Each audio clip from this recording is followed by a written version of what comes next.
Hey, I'm back. Sorry for disappearing like that. I just needed some time to process everything. It's been a lot. Thank you. I haven't exactly been the model mercenary lately, have I? Dragging you into my personal vendetta, burdening you with my emotional baggage.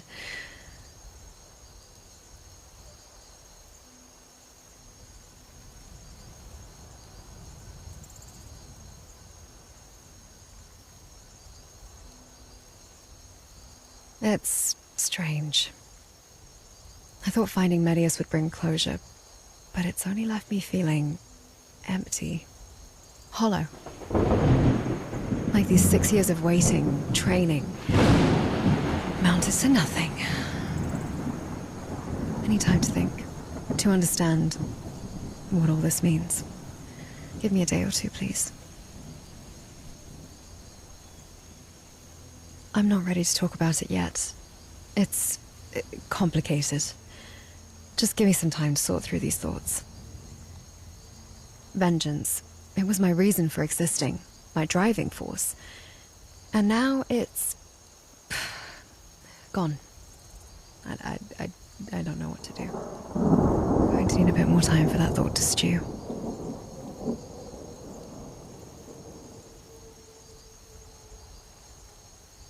I certainly want to short-circuit and punch you right now, but you're too adorable for that.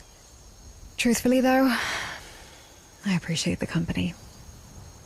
It's easier to face these thoughts with someone else around. Yes, you have that note. Could I see it? Huh. Ice water jetty. Gifted with a measure of power. I was based in Solitude for a while, so if I remember things right, Icewater Jetty is just a few short miles, visible distance really, from an island castle. They're mostly secretive, but whispers are it houses an old vampire clan.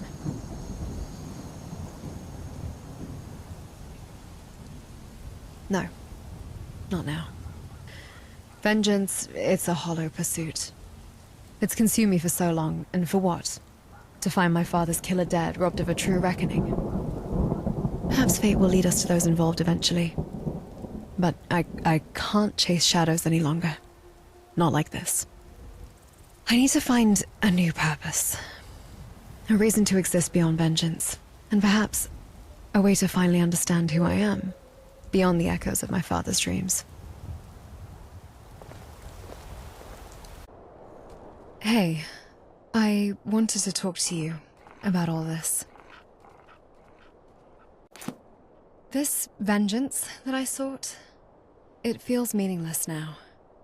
The assassin retired, Medius dead by bandits. 6 long years. Now I'm left with nothing. If only I were there, I could have stopped it. Protected him. None of this would have happened. But he's gone. Because of me. I can't keep going on like this. I want to believe that. But it's hard. The pain, it's overwhelming. But I'll try. For him. Thank you. You're right. There's the rest of the audio log. Let's move.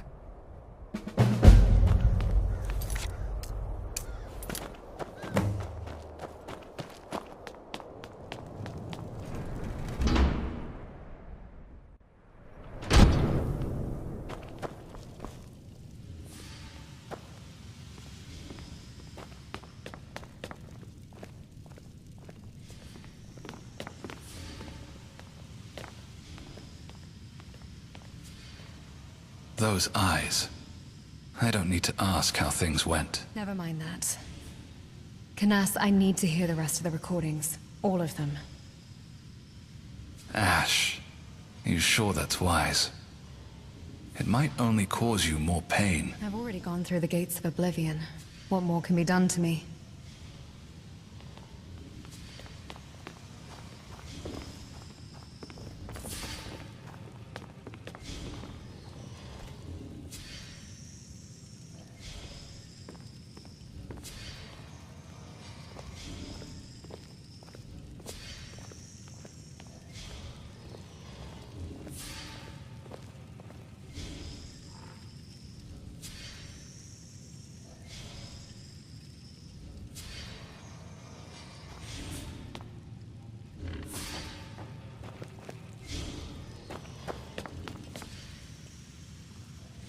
Very well, but be warned.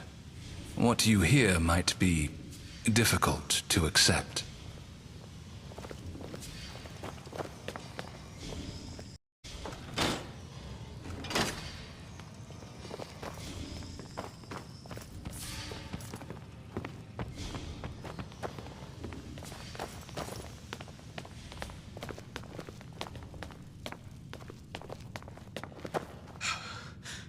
Mid-year, the 10th, 4E192. I didn't foresee this. She was so healthy, so full of life. And now... Greetings.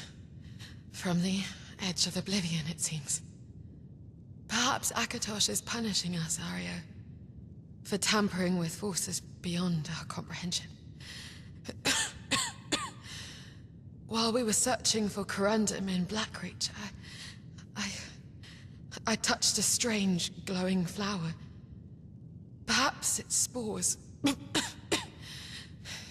infected me. Rebecca, you need to rest. Please. Rest?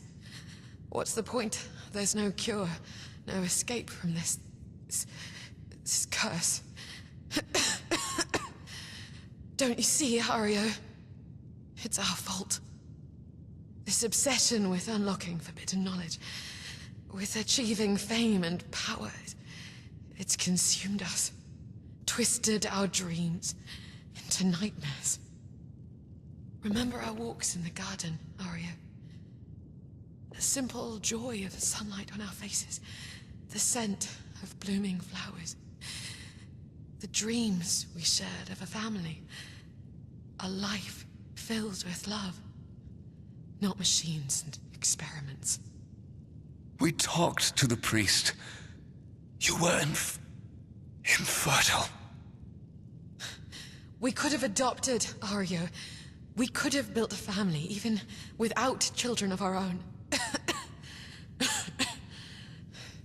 But we were so consumed by our research, so blinded by our ambition. Look at Medius, Aryo. He walked the same path, sought the same power, and it destroyed him. Don't let it destroy us too. It's not too late to stop this madness, to reclaim the life we once had, the life we dreamed of.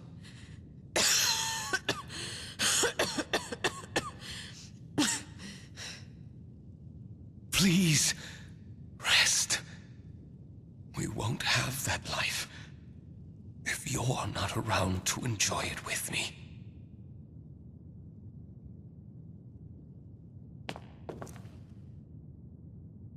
Sunside, the 5th, 4E192. We've tried everything. Normally, blood rot is curable, but for some reason, this strain isn't. No one knows how to cure it. My dear friend Canas cautioned me against this. Even Becca herself. But I have to try it. I can transfer her soul to UC, preserve her essence, and then she won't ever get sick again. Who is it? Oh. And you have to stop. Just let Becca pass into the dream sleeve. Maybe you'll meet her in another life. Get out. Get out.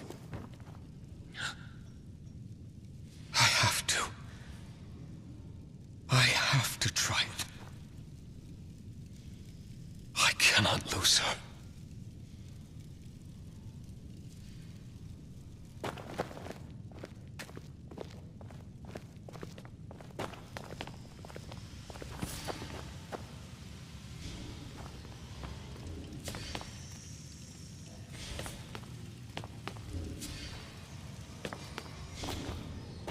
Last seed, the first. 195. The experiment failed. I might as well soul trap part of my own soul. If I cannot have Rebecca, I might as well have a daughter still. And a testament to my legacy. I don't know what to try or think anymore. If I die, then I die.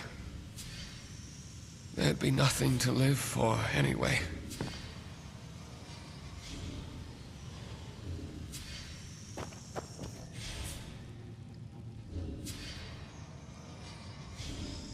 At long last, triumph. The soul gem reactor springs to life, ignited by a shard of my very essence. Though Rebecca cannot be restored to her former self, I have the power to create anew, to bring forth a child of my own design.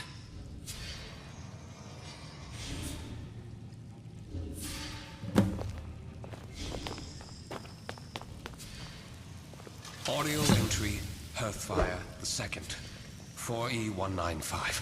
I have christened her Ashe, for the ashen strands that mark her as unique.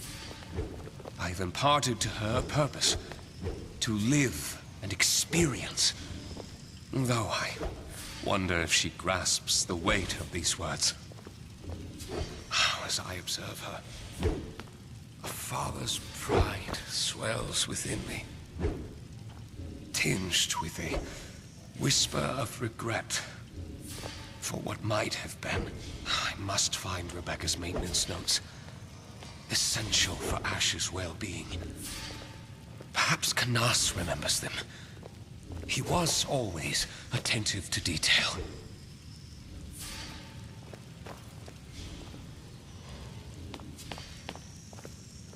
Last entry, Frostfall the First, 4E195.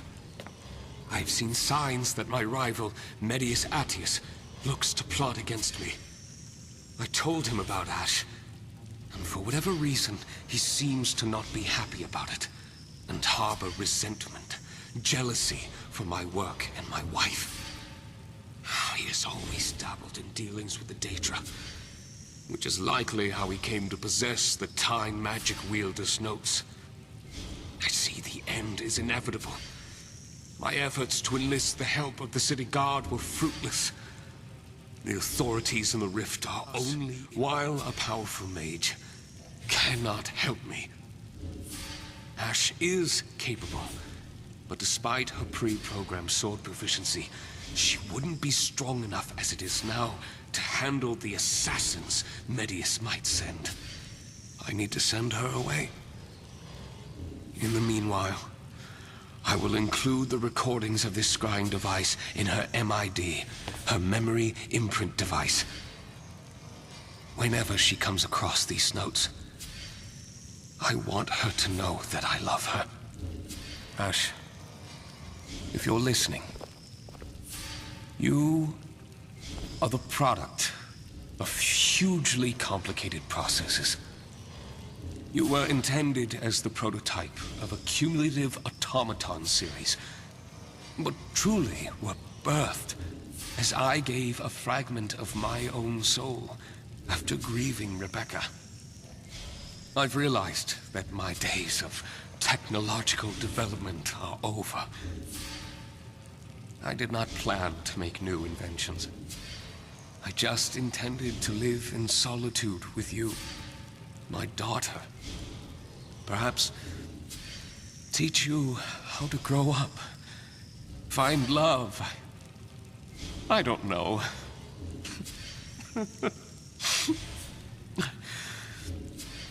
But considering I can't do that, I've scripted in a Hearthfire protocol.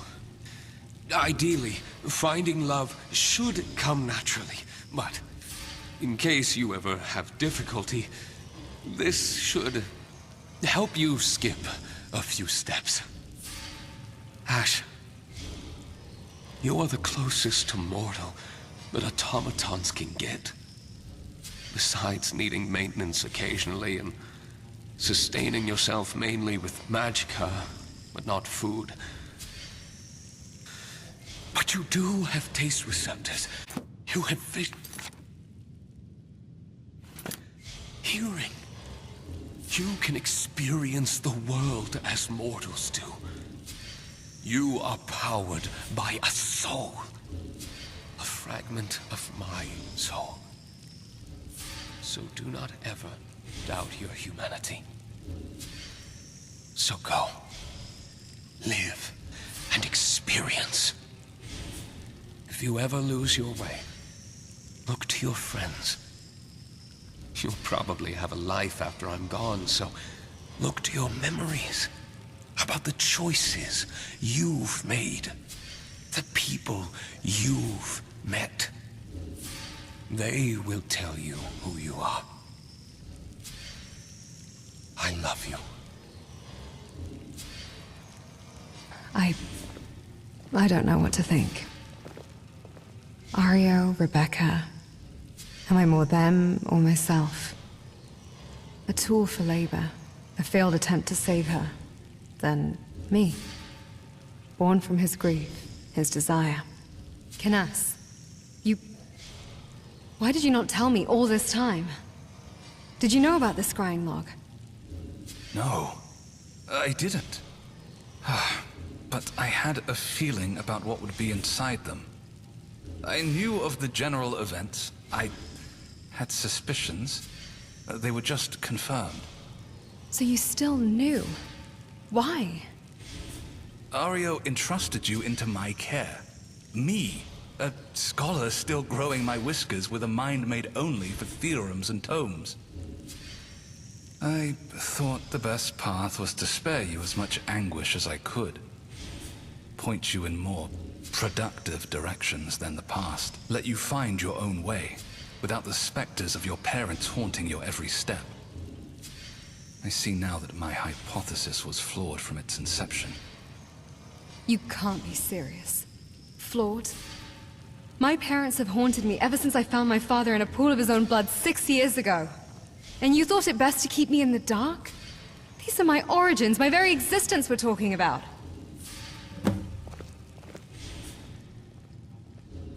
Protect me. By withholding the truth. I deserve to know. Ashe, you were grieving. Lost and alone. I feared that revealing everything at once would overwhelm you. Shatter the foundation of your identity. Forget it. I don't know what to think anymore. Ario, Rebecca, their love, their loss, it created me. But for what purpose? A tool for labor? A failed attempt to save her, then me. Born from his grief, his desperate desire. My mind, my psyche, it feels fractured, like crumbling ash. Am I just a reflection of their pain, their dreams? Or am I something more? Someone real?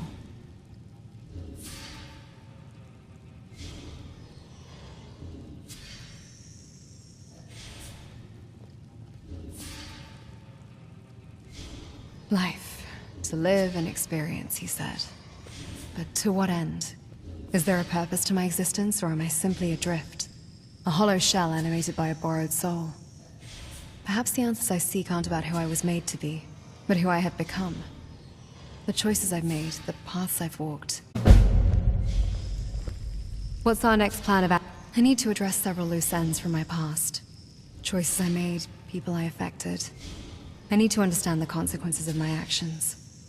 There was a village attacked by a werewolf. I made a difficult choice that resulted in a man's death. I need to know if it was the right one. There's also the assassin, Roland. I feel the need to make amends, if possible. And then there's Windhelm. I acquired my greatsword from another adventurer there, under less than honorable circumstances. The choice is yours. Thank you. I need to see what became of his family, if they found peace.